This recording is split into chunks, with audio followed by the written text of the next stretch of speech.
할렐루야. 주 안에서 사랑하는 성도님들, 오늘은 10월 6일 화요일이고요. 시편을 애쓰다 23일차를 맞는 날입니다. 어제 시편 40편 찬양을 올려드렸는데 생각보다 그 찬양을 통해서 많은 은혜가 있었다고 저에게 이렇게 피드백을 주신 성도님들이 꽤 많으셨어요. 저도 놀랐습니다. 어떤 성도님들은 다음 후속곡을 기대하겠다고 말씀을 하시는데, 그거는 한번 기도하면서 고민을 좀 해보겠습니다. 어찌되었든 참 감사한 것이 이렇게 온 성도들과 함께 시편의 말씀을 통해서 은혜를 누리고, 또 그 시편과 연결되어 있는 찬양을 통해서 한 번 더 이렇게 큰 은혜를 나눌 수 있다는 것이 저 개인적으로도 감사하고 또 큰 은혜와 위로가 넘치게 됩니다. 아쉽게도 오늘은 찬양이 없습니다. 그러나 여러분, 시편 자체가 찬양이고 기도 아닙니까? 따라서 오늘 시편 41편부터 43편까지 다윗의 이 시편을 우리가 영으로 찬양하면서 하나님의 은혜를 우리가 기대할 때에 하나님께서 또 어제보다 더 큰 은혜를 우리 가운데 부어주시리라 믿습니다. 우리 그런 기대감을 가지고 시편 41편 시작하도록 하겠습니다. 자, 그러면 시편 41편 해설을 들어가기 전에 먼저 시편이 5권으로 구성되어 있다는 말씀을 먼저 설명을 좀 더 드리고, 그리고 41편을 설명을 해드리겠습니다. 시편 전체가 5권으로 구성이 되어 있는데요. 실제로 이 시편 사본이 발견된 이 쿰란 동굴, 이 사본들을 보면 시편이 150편까지 있지만 이것이 5덩어리로 이렇게 나뉘어져 있었던 것을 발견하게 됩니다. 그걸 반영해서 여러분의 성경도 보시면 이게 권수가 나눠져 있어요. 그래서 제1권, 제2권 이런 식으로 제5권까지 나뉘어져서 구성이 되어 있죠. 그래서 1권은 1편부터 41편입니다. 제가 이 41편에 와서 이 시편이 5권으로 구성되어 있다는 말씀을 드리는 이유가 무엇인지 짐작이 되실 거예요. 오늘 이 41편이 시편 1권의 마지막 성경이라고 보시면 될 것 같습니다. 제2권은 42편부터 72편까지, 3권은 73편부터 89편까지, 4권은 90편부터 106편까지고요. 5권은 107편부터 150편, 마지막 10편까지 이렇게 5권으로 구성이 되어 있습니다. 사실 이 권별로 어떤 주제라든지 특징을 설명할 게 참 많아요. 그런데 제한된 시간에 제가 그걸 설명하다가는 뒤에 해설을 못하니까 오늘은 한 가지만 제가 말씀을 드리고 다음번에 또 기회가 되면 말씀을 드릴게요. 여러분, 이 권마다 마지막 시편 그리고 마지막 절에 가면은 항상 송영으로 마친다는 것이 이 5권의 공통된 특징이라고 말씀을 드릴 수 있겠습니다. 1권의 마지막 시편 41편 13절을 보시면 이스라엘의 하나님 여호와를 영원부터 영원까지 송축할지로다. 아멘, 아멘. 2권의 마지막이 72편인데요. 19절에도 보면 그 영화로운 이름을 찬송할지어다. 온 땅에 그의 영광이 충만할지어다. 아멘, 아멘. 3권의 마지막은 89편 52절에 여호와를 영원히 찬송할지어다. 아멘, 아멘. 4권의 마지막은 106편 48절 여호와 이스라엘의 하나님을 영원부터 영원까지 찬양할지어다. 모든 백성들아 아멘 할지어다. 할렐루야. 그리고 마지막 5권은 150편 6절에 호흡이 있는 자마다 여호와를 찬양할지어다. 할렐루야. 이렇게 해서 5권이 각 권마다 끝날 때 이렇게 송영으로 마지막 아멘, 할렐루야, 찬양으로 이렇게 시편이 끝나고 있다 하는 것입니다. 저는 이 장면을 보면서 그런 생각을 해봅니다. 내 인생의 마지막 이 빈 도화지에, 악보에 하나님을 찬양하는 악보가 그려지면 너무나도 좋겠다. 그래서 마지막 주님 앞에 가는 그 순간에도 하나님을 찬양하고 송축하고 나를 구원하신 하나님, 내 인생길에 지금까지 내 걸음을 지켜 인도해 주신 그 하나님을 높여 찬양합니다. 할렐루야, 아멘, 아멘. 이렇게 찬양으로 마치면 좋겠다 하는 그런 고백을 하나님 앞에 올려봅니다. 여러분도 그러시죠? 자, 그러면 1권의 이 마지막 시편 41편을 한번 보도록 할게요. 부제를 보시면 다윗의 인도자를 따라 부르는 노래라고 되어 있죠. 성가대 지휘자를 따라 부르는 시편입니다. 제목을 정해보자면 저는 복 있는 사람, 이렇게 제목을 정해보고 싶어요. 단락을 한번 나눠볼까요? 단락을 나눠보면 1절부터 3절은 연약한 자를 보살피는 자에게 주시는 복, 4절부터 9절은 악한 자들의 공격, 그리고 10절에서 13절은 그럼에도 불구하고 기도. 이렇게 제가 단락을 나눠서 한번 내용을 정리를 해보았습니다. 이 단락 나눈 걸 가지고 한번 스토리를 연결을 해보면 하나님께서 우리에게 약속하신 복 중에 하나가 무엇이냐면요, 연약하고 또 병든 자들을 돌보는 사람, 보살피는 사람에게는 하나님께서 복을 주시겠다고 약속을 하십니다.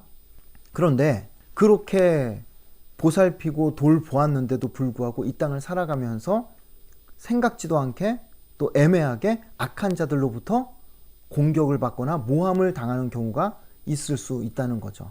그럼에도 불구하고 마지막 이제 10절부터 13절은 하나님 앞에 기도하면서 하나님의 은혜를 구하고 하나님의 복을 구하는 기도로 오늘 시편 41편이 정리가 됩니다. 주목할 만한 것이 무엇이냐면 제가 시편 41편의 제목을 복 있는 사람이라고 정했잖아요. 자, 그러면 시편에서 복 또는 복 있는 사람 하면 가장 먼저 떠오르는 시편이 한 군데 있죠. 시편 1편. 복 있는 사람은 악인의 꾀를 쫓지 아니하며, 이렇게 시편 1편이 시작이 되는데, 그런데 41편에서 말하는 복과 시편 1편에서 말하는 복은 좀 포인트가 다르다고 할 수 있어요.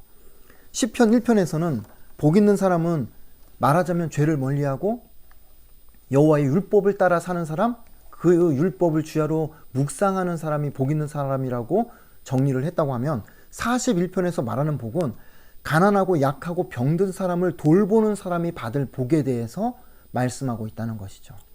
그 사람이 받을 복이 무엇인가? 1절에서 3절에 그 복의 내용이 나옵니다. 1절에 재앙의 날에 건져주십니다. 연약한 사람을 돌보고 보살피는 사람은 그 사람도 똑같이 그가 연약해졌을 때 하나님께서 돌보시고 그를 건져주시고 은혜를 베푸신다고 하나님이 약속을 하신다는 거죠. 2절은요, 어떤 복이 있냐면 이 땅에서 지켜주시고 살게 하십니다. 생명을 지켜주신다는 거예요. 이 땅에서 복을 누리게 된다고 약속을 합니다. 3절은 그 사람이 병상에 누웠을 때 고쳐주십니다. 여러분 신기하지 않습니까? 병상에 있는 사람을 돌보고 그렇게 섬기고 나누고 베풀었던 사람은 나중에 그 사람이 병상에 눕는 날이 왔을 때 하나님께서 그 사람을 고치시고 치유하시는 치유의 은혜를 베풀어 주시겠다고 약속하고 계시는 거예요. 그러니까 하나님의 이 원리는요, 공짜가 없는 거예요. 심은 대로 거두는 겁니다. 내가 누군가 연약한 사람을 도우면 내가 연약해졌을 때 하나님이 나를 긍휼히 여기시고 도우신다고 약속하는 거예요. 질병으로 인해서 고통당하는 형제, 자매, 이웃을 우리가 사랑으로 돌보고 섬기면 내가 어느 날 그런 자리에 누워 있을 때, 그렇게 질병으로 고생할 때 하나님께서 우리를 긍휼히 여기시고 우리를 불쌍히 여기셔서 우리를 고쳐주시고 또 누군가의 손길을 통해서 우리를 케어하시는 그런 은혜를 하나님께서 베풀어 주시겠다고 약속하는 그런 복입니다. 그리고 나서 4절부터 9절은 앞에서 분명히 하나님께서는 복을 약속하셨는데 실제로 다윗의 인생에 병이 찾아와요. 그랬더니 다윗이 기도를 하죠. 4절에 여호와여 내게 은혜를 베푸소서, 내가 주께 범죄하였사오니 나를 고치소서. 여기까지는 괜찮아요. 그런데 그 다음 5절부터가 문제입니다. 이렇게 질병에 걸려가지고 하나님 앞에 낫기를 구하고 있는데 이때다 싶어가지고 다윗을 공격하는 사람들이 너무나도 많더라는 거죠. 어떻게 공격하는가? 5절에 보면 악담을 한다고 다윗이 고백을 하죠. 어떤 악담이라고 나옵니까? 요약하면 저 인간 언제 죽을라나, 다윗이 언제 죽을까 하는 그런 악담. 6절은요, 요약하면 거짓말을 그렇게 하는 겁니다, 다윗에 대해서. 7절은 미움과 험담으로 다윗을 깎아내리죠. 8절은 또 요약하면 악담을 하는 건데 사람들한테 가서 그런 이야기를 퍼뜨리는 거예요. 다윗은 절대로 못 일어난다. 저 인간 저 병으로 죽게 될 거다. 못 일어난다. 이렇게 악담을 하면서 사람들에게 나쁜 소문을 퍼뜨린다 하는 거죠. 9절 말씀 보시면 친구들까지도 발꿈치를 들었나이다. 친구들이 발꿈치를 들었다. 이게 좋은 의미가 아니라는 건 아마 느낌이 오실 텐데, 발꿈치를 들었다는 얘기는 그러면 무슨 표현인가? 이 표현을 제가 찾아보니까 당나귀가 여러분 자기 주인을 이렇게 칠 때 뒷다리를 들어가지고 이렇게 뒷발질을 한다고 하지 않습니까? 마치 그런 표현을 지금 발꿈치를 들었나이다 이렇게 설명을 하고 있는 겁니다. 그러니까 평상시에 그렇게 친분도 있었고 우정도 있었고 서로 잘 알고 지내는 사이인데 다윗이 이렇게 고통 가운데 있으니까 언제 그랬냐는 듯이 등을 돌리고 그리고 뒷발질을 하면서 다윗의 뒤통수를 치는 그런 사람들이 생겨나더라 하는 것입니다. 마지막 10절에서 13절. 그럼에도 불구하고 다윗이 무엇을 합니까? 기도를 하죠. 아무리 악한 자들이 다윗을 미워하고 악담을 한다 해도 10절에 주 여호와여 내게 은혜를 베푸시고 나를 일으키소서, 내가 그들에게 보응하게 하소서. 여기서 다윗이 보응하게 하소서라는 이 표현은 결국은 앞에서 나를 일으키소서 하는 이 표현하고 연결이 돼요.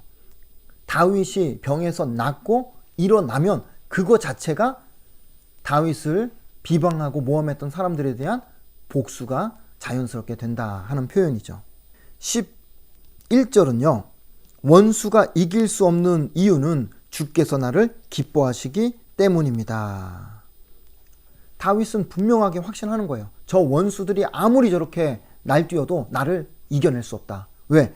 하나님이 나를 기뻐하신다. 12절에 나를 붙들어 영원히 주 앞에 세워 주소서. 주님 앞에서 영원히 그 앞에서 살기를 원합니다.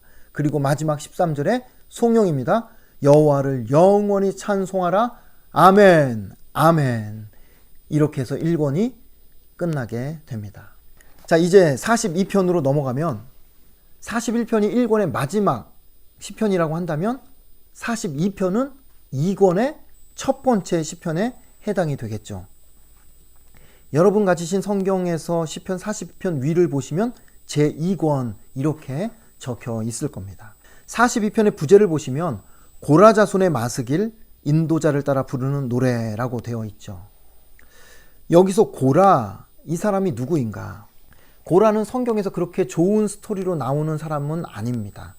민수기 16장에 보면 출애굽 시대에 이 고라를 중심으로 해가지고 약 한 250명이 모세에게 반역을 하는 그런 사건이 나옵니다. 그 때문에 하나님의 심판으로 땅이 갈라져서 250명이 그냥 한순간에 그냥 땅속으로 빨려 들어가서 죽음을 당하게 되는 참 비참한 사건이 민수기 16장에 나오게 되고 그 중심에 고라가 있는 거예요. 그런데 참 감사한 것은 하나님께서 고라의 자손들에게는 은혜를 베풀어 주세요. 그래서 고라의 자손들이 나중에 후대에 이 다윗 시대까지도 보면 그렇게 성전에서 하나님의 일들을 감당하는 일꾼으로 쓰임받고 또 예루살렘 그 성의 문지기로 쓰임을 받는 그런 일꾼들로 등장하는 것을 볼 때에 하나님께서 참 큰 은혜를 자손들에게는 베풀어 주셨다라는 것을 보게 됩니다. 자, 고라 자손의 마스길이라고 했죠. 마스길은 시편 32편에서도 잠깐 설명을 드렸지만 교훈시, 금언시, 그러니까 교훈하는 시편이라고 보시면 될 것 같습니다. 한 가지 더 설명을 좀 드려야 될 것이 무엇이냐면 일부 번역본들을 보면 시편 42편과 43편이 하나로 묶여 있었다는 거예요. 그래서 원래 이 42편과 43편은 하나의 시편이라고 보는 그런 해석도 있습니다. 근거로 42편에는 부제가 나와 있는데 43편에는 부제가 없다는 거예요. 아니, 부제가 없을 수도 있죠. 그런데 특이한 것이 무엇이냐면 2권 전체에서 부제가 없는 시편이 43편밖에 없다는 거예요. 2권에서는. 그리고 또 중요한 것이 42편의 5절과 11절에 후렴구 같은 내용이 나오는데 내 영혼아 내가 어찌하여 낙심하며 어찌하여 내 속에서 불안해하는가. 이 후렴구가 42편 5절 11절에 나옵니다. 그런데 나중에 시편 43편 마지막 후렴구에도 이 내용이 똑같이 반복이 되고 있다는 거예요. 그래서 이 42편과 43편은 굉장히 유사하고 또 이 문맥상 한 권으로 묶어도 별 무리가 없을 정도로 그렇게 내용이 연결이 된다. 이렇게 설명을 드릴 수 있을 것 같습니다. 자, 이 시의 배경에 대해서 여러 가지 분분한 의견이 있습니다만 중요한 포인트는 이 시편 기자가 어떤 상황인지는 모르겠지만 예배하고 싶은데 하나님의 전에 나아가서 예배할 수 없는 상황이라는 것은 분명해 보입니다. 그래서 과거에 하나님의 전에 나아가서 예배하던 때, 찬양하던 때를 그리워하면서 슬퍼하면서 하나님 앞에 애통함으로 기도하는 내용이 오늘 이 시편 42편에 기록이 되어 있습니다. 그런 배경을 염두에 두고 제목을 정해보자면 하나님을 사모하는 자의 기도라고 정해보고 싶습니다. 42편을 크게 두 단락으로 나눠보면 1절에서 5절까지 한 단락, 6절에서 11절까지 한 단락인데 첫 번째 단락 끝나는 5절과 두 번째 단락 끝나는 11절은 동일하게 내 영혼아 내가 어찌하여 후렴구로 끝나고 있다는 것이 특징입니다. 1절부터 5절은요, 주님을 애타게 갈망합니다 라는 내용이고요. 6절에서 11절은 주를 기억하고 기도하며 찬송합니다. 이런 내용입니다. 1절부터 5절 주님을 애타게 갈망합니다. 얼마나 애타게 주님을 갈망하는가? 1절에 보니까 사슴이 시냇물을 찾기에 갈급한 같이 내 영혼이 주를 찾기에 갈급하니이다. 찾는다라고 할 때의 이 원어의 의미를 보면 울부짖으며 찾는다. 굉장히 애절하게 찾는 모습을 이 단어가 우리에게 보여주고 있고요. 갈급하다는 단순히 목마른 정도를 뛰어넘어서 숨이 넘어갈 정도로 헐떡거리는 정도의 갈급함을 의미합니다. 비유하자면 지금 이 시편 기자의 영혼이 그 정도로 주님에 대한 갈급함과 갈망으로 가득 차 있다라는 것을 오늘 이 시편은 우리에게 보여주고 있습니다. 2절에서도 어느 정도로 갈망하는가? 내 영혼이 하나님 곧 살아계시는 하나님을 갈망하나니 내가 어느 때에 나아가서 하나님의 얼굴을 배울까? 어떤 이유인지 모르지만 지금 현재로서는 하나님의 전에 나아갈 수 없는 형편인 게 분명한 거예요. 그러니까 더 간절한 거죠. 마치 오늘 우리 시대에 코로나로 인해서 이 교회 하나님의 전에 지금 나아가서 그 자리에서 예배를 드리지 못하는 그런 현실과 비슷한 그런 심정으로 지금 시편 기자가 하나님 앞에 애절하게 안타까움으로 기도하고 있는 겁니다. 그렇게 애가 타서 갈급함으로 하나님 앞에 부르짖는데 주변에서 한다는 소리가 뭐냐면요. 3절에 내 하나님이 어디 있느냐. 하나님을 비웃는 저들의 소리에 눈물이 주야로 음식이 되었다고 고백을 하죠. 자, 그렇게 울면서 생각나는 것이 무엇이냐면요. 4절에 많은 무리들과 함께 하나님의 전으로 나가서 기뻐하며 감사의 찬송을 부르던 그 시절이 떠오르게 되더라는 거예요.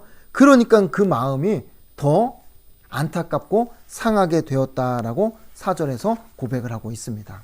그렇게 마음이 상하다가 이제 후렴구 5절로 넘어가니까 내 영혼아 내가 어찌하여 낙심하며 어찌하여 내 속에서 불안해하는가. 너는 하나님께 소망을 두라. 그가 나타나 도우심으로 말미암아 내가 여전히 찬송하리로다. 여전히 찬송하겠습니다. 하나님께 소망을 두겠습니다. 낙심하지 않겠습니다. 불안해하지 않겠습니다. 소망의 찬송으로 이렇게 전반부를 마치고 있습니다. 이제 6절부터 11절로 넘어가면 주를 기억하고 기도하며 찬송합니다. 여러분 5절에서 너는 하나님께 소망을 두라. 도우시는 하나님으로 말미암아 내가 여전히 찬송할 것이다 라고 그렇게 선포를 했으면 이제 그걸로 끝나고 더 이상 안 힘들어야 되잖아요. 그런데 그렇지 않더라는 거예요. 어느 순간 다시 또 마음에 낙심이 찾아오고 불안이 찾아오고 우울함이 찾아오더라는 겁니다. 그러면 다시금 이 시편 기자는 그 힘든 상황에서 하나님을 떠올리고 그렇게 하나님 앞에 기도하고 찬송함으로 다시금 그 어려운 마음들을 극복해 나가는 과정을 오늘 6절에서 11절이 보여주고 있습니다. 6절 말씀 보시면 낙심 속에서 요단 땅과 헤르몬과 미살산에서 주를 기억하나이다 라고 하죠. 시편 기자가 실제로 이곳에 있었다기보다는 이 지명들이 이스라엘 최북단에 위치한 지명입니다. 그러니까 이것을 영적으로 좀 풀이를 해보자고 한다면 예루살렘 성전 그리고 하나님이 계신 그곳으로부터 굉장히 먼 곳에 위치한 그 지역들, 그 정도로 본인이 지금 영적으로 하나님과 멀어져 있는 느낌을 받게 된다. 그래서 갈급한 마음으로 주님을 기억합니다 라는 그런 표현의 고백이라고 보시면 될 것 같습니다. 7절 보시면 폭포 소리가 나옵니다. 깊은 바다, 모든 파도, 물결. 이런 단어들은 결국은 이 시편 기자에게 두려움을 가져다 주는 그런 요소들이라고 보시면 될 것 같아요. 8절은 그 속에서 그렇게 깊은 바다와 파도와 물결이 몰아닥치는 그런 두려움 속에서 시편 기자가 기도를 합니다. 낮에는 여호와께서 그의 인자하심을 베푸시고 밤에는 그의 찬송이 내게 있어 생명의 하나님께 기도하리로다. 그리고 9절에서 10절 원수로 인해 겪는 고통을 하나님께 토로를 하죠. 여기서도 시편 기자를 비방하면서 원수들이 내 하나님이 어디 있느냐라고 조롱하는 그런 조롱에 이 시편 기자는 마음이 상하고 또 속상해하는 그런 고백을 하고 있습니다. 그리고 마지막 11절에 후렴구 낙심하지 말고 불안해하지 말고 너는 하나님께 소망을 두라 도우시는 하나님을 찬송하리라. 찬송으로 시편 42편이 끝나고 있습니다. 자, 43편으로 이제 넘어가면 제가 아까 말씀드렸듯이 부제가 없다고 말씀을 드렸어요. 42편과 43편이 한 시편으로 묶여 있었던 시편이기 때문에 부제가 없습니다. 제목을 정해보자면 힘 되신 하나님의 도우심을 구하는 기도, 이렇게 제목을 정할 수 있겠습니다. 43편은 5절까지예요.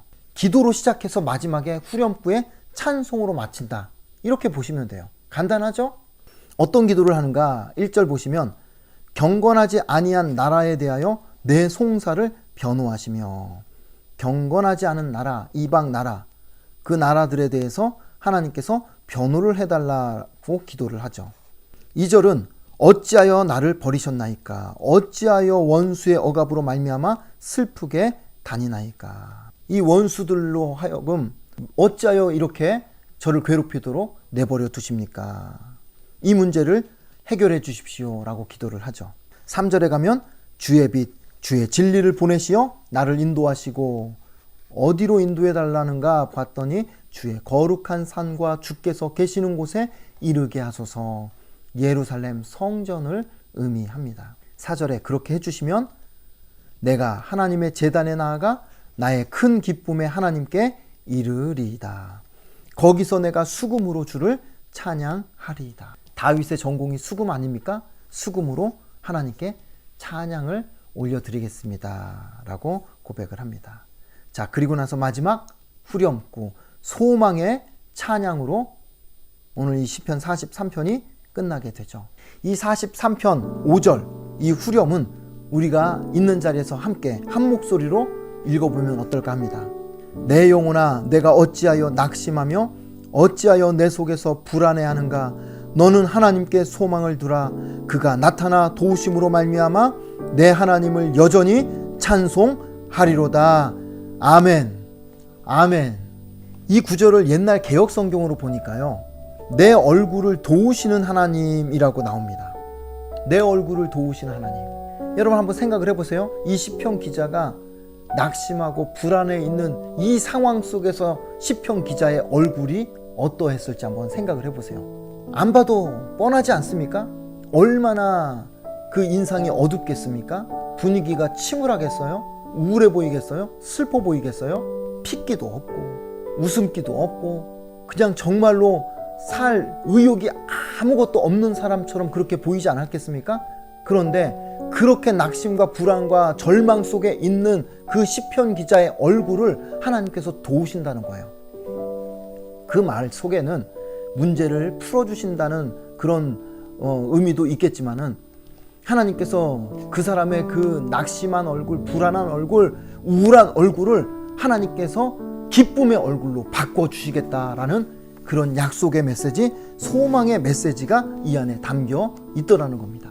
저는 이 말씀이 너무 좋아요. 그래서 여러분, 예수님 만난 사람들, 예수 믿는 사람들이 한결같이 고백하는 게 무엇이냐면 예수 믿기 전과 예수 믿은 이후에 얼굴 표정이 달라졌다고 그렇게 이야기하지 않습니까? 왜 그렇게 달라지는가? 이유는 하나입니다. 하나님께서 우리의 얼굴에 영광의 빛을 비춰주시고 진리의 빛을 비춰주시고 소망의 빛을 비춰주시니까 우리의 우울했던 얼굴이 기쁨으로 바뀌어지고 얼굴에 웃음기 없었던 그 얼굴에 하나님께서 주시는 기쁨으로 말미암아 미소가 생겨나고 영혼이 살아나는 놀라운 기쁨의 삶으로 그 표정이 달라지게 되더라 하는 것입니다. 그게 참 신기해요. 무슨 얼굴 뭐 수술한 것도 아닌데 어쩌면 그렇게 예수님 만나고 은혜 받은 사람들은 한결같이 그렇게 표정이 온화해지고 인자해지고 그렇게 하나님의 형상을 아름답게 나타내는지 너무나도 신기할 정도로 그렇게 얼굴이 달라지더라 하는 것입니다. 왜 그러겠습니까? 하나님께서 그 인생의 소망이 되어주시니까. 어려워도 그 사람 얼굴빛이 밝을 수밖에 없는 것은 그 사람 속에 하나님 자체가 소망이 되니까 그 사람 속에서 세상의 근심과 걱정이 그 사람을 짓누를 수 없는 이 소망이 그 속에서 올라오게 되더라 하는 것입니다.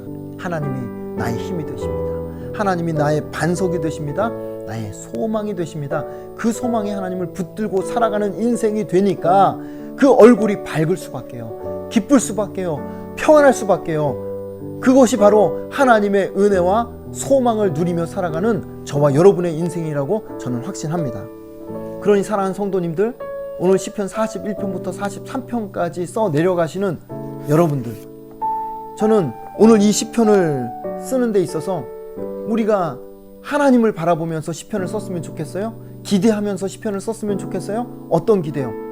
내 얼굴을 도우시는 하나님, 내 얼굴빛을 바꿔주시는 하나님, 내 심령을 소망으로 가득 채워주시는 하나님, 내 영혼아 어찌하여 낙심해 있느냐, 내 영혼아 어찌하여 불안해 있느냐, 내 영혼아 어찌 그렇게 우울하게 살아가느냐, 너의 소망이 하나님께 있다, 하나님만 바라라 하는 이 찬양의 메시지가 시편을 써내려가면서 저 여러분의 심령 가운데 솟아나고 용솟음 치고, 그래서 나도 모르는 사이에 표정이 정말로 하나님 주시는 기쁨으로 밝아지는 그런 하루가 되기를 주님의 이름으로 축복합니다.